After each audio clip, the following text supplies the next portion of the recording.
Hello সবাইকে। তো আজকে তোমাদের সঙ্গে আমি একটা রেসিপি শেয়ার করব। তো ক্যাপশন দেখে বুঝেই গেছো কী রেসিপি শেয়ার করতে চলেছি। এটা আমি ফার্স্ট টাইম ট্রাই করছি ঘরে, এবং এটার টেস্ট কেমন হয় আমি সেটাও জানি না, বলতে পারবো না, কারণ কোনোদিন জীবনে আমি খাইনি এটা। তো আমার হাজব্যান্ডের খুব খেতে ইচ্ছা করলো, সে খেয়েছে বাইরে অফিসে যখন যায়, প্রায় খেয়েছে, কিন্তু আমি খাইনি। তো সেই রেসিপিটাই আজ ট্রাই করতে চলেছি। সেটা হচ্ছে পালক পনির। তো এখানে পালং শাকগুলো আগে সিদ্ধ করে নিলাম, সিদ্ধ করে মিক্সারে পেস্ট করে নিয়েছি। আর এইদিকে তেল দিয়েছি ফ্রাই প্যানের মধ্যে। তেল দেওয়ার পর সাদা জিরে ফোড়ন দেব আর তেজপাতা ফোড়ন দিয়ে নেব। তেলটা গরম হওয়ার পরে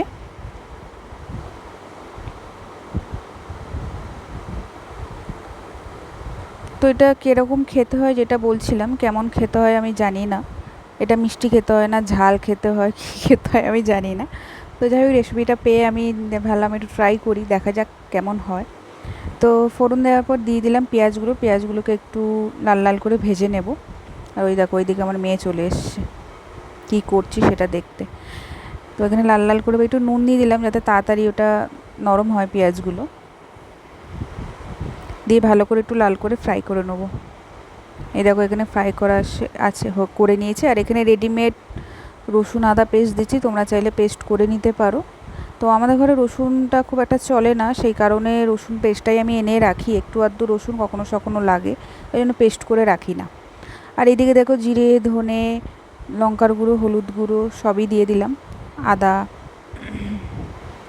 আদা তো রেডিমেড ওইটার সাথেই মিক্সড করা ছিল। তো দিয়ে ভালো করে মশলাটা কষিয়ে নেব।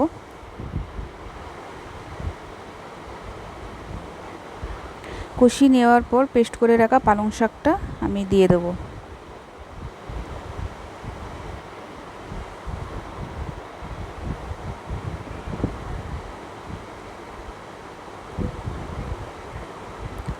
দিয়ে মশলাটা আর পালং শাক একসাথে ভালো করে কষিয়ে নিচ্ছি।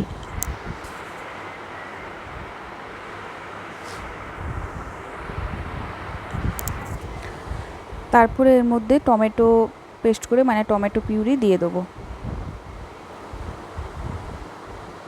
আমি তো এইভাবেই বানিয়েছি।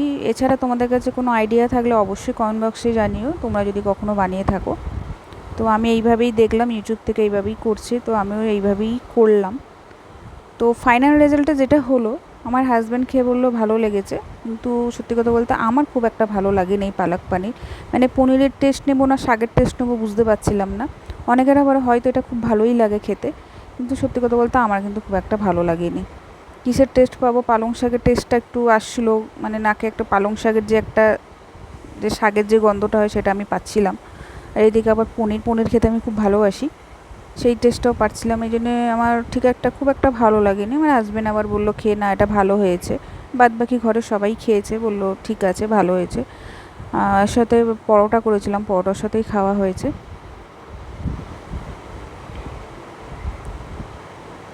তো করে দেওয়ার পর আমার হাজব্যান্ড তো যেহেতু খেয়েছে বাইরে, আমি জিজ্ঞেস করলাম যে এটা টেস্টটা কি এরকমই হয় নাকি কি অন্য রকম করলাম। বললো না, এরকমই হয়, ঠিকই আছে, তুমি আরও বেটার করেছো, তাই বললো। শুনে তারিফ শুনে তো বেশ ভালোই লাগলো।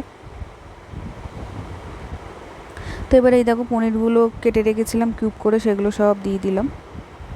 খুব একটা বেশি কিন্তু ঝামেলার কাজ নয়, খুব তাড়াতাড়ি হয়ে যায়, ঝটপট হয়ে যায়। তো এটাও তাড়াতাড়ি হয়ে গেলো। চলো, তোমাদের যদি ভালো লেগে থাকে অবশ্যই একটা লাইক করে দিও, এবং কমেন্ট বক্সে জানিও আসলে কি এইভাবে করে নাকি অন্য কিছু আইডিয়া আছে এর মধ্যে, আরও কিছু দিতে হয় কি না আমি তাও জানি না। তো আমি এইভাবেই করলাম। চলো, আজকের মতো এতটুকুই। নেক্সট আসবো আমি অন্য কোনো ভিডিও নিয়ে। টাটা।